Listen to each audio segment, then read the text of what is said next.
माई बापा. काही लकाप्पा बेकिरे नावाचे पहिलवान नम्रतेने मामांच्या पुढे गेले. मामाला सांगितलं. त्यांची ती नम्रता, त्यांच्या मनातला शुद्ध भाव मामानी जाणला आणि मामांचा राग शांत झाला. संध्याकाळी मामा आपल्या बकऱ्या आणि सगळ्या शेवेकऱ्यांना घेऊन या लकाप्पा बेकिरे पहिलवानाच्या घरी गेले. त्यांचं घर झोपडी वजा होते. घरामध्ये आई वडील आणि 3 भाऊ होते. माई बापा.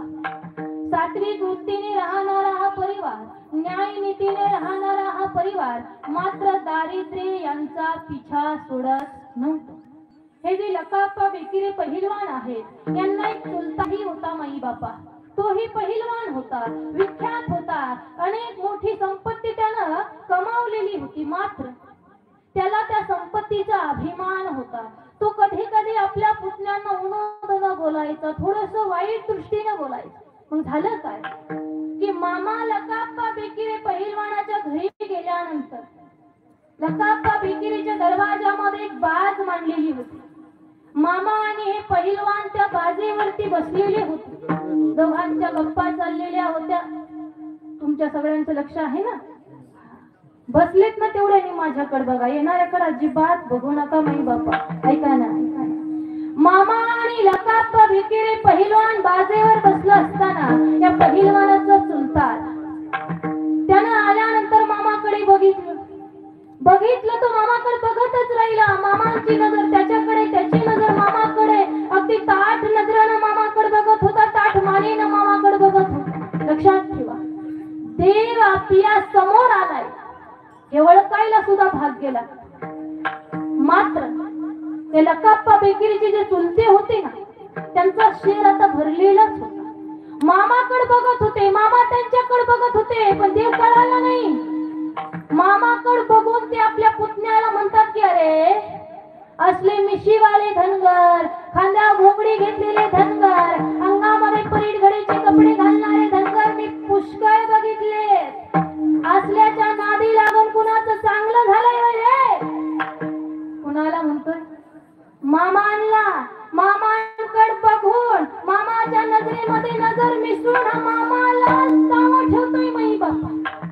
मामा काही बोलले नाही, तो पुतण्या काही बोलला नाही. हा मामांकडे बघतच होता आणि मामांकडे बघत बघत आपल्या मिशीवर ताव देत देत तिथून निघून. अरे कुणा पुढे मिशीवर ताव दिला? ज्यानं मिशा दिल्या त्याच्या पुढं.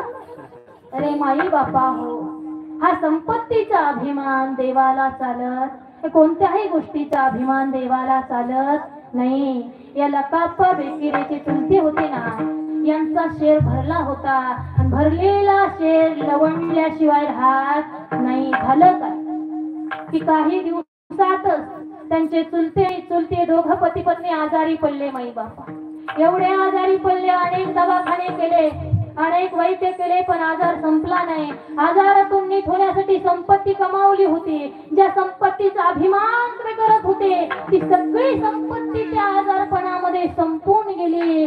अरे त्यांची परिस्थिती, त्यांच्या घराची परिस्थिती एवढ्या खालच्या थराला गेली की पुन्हा कधी वर आली.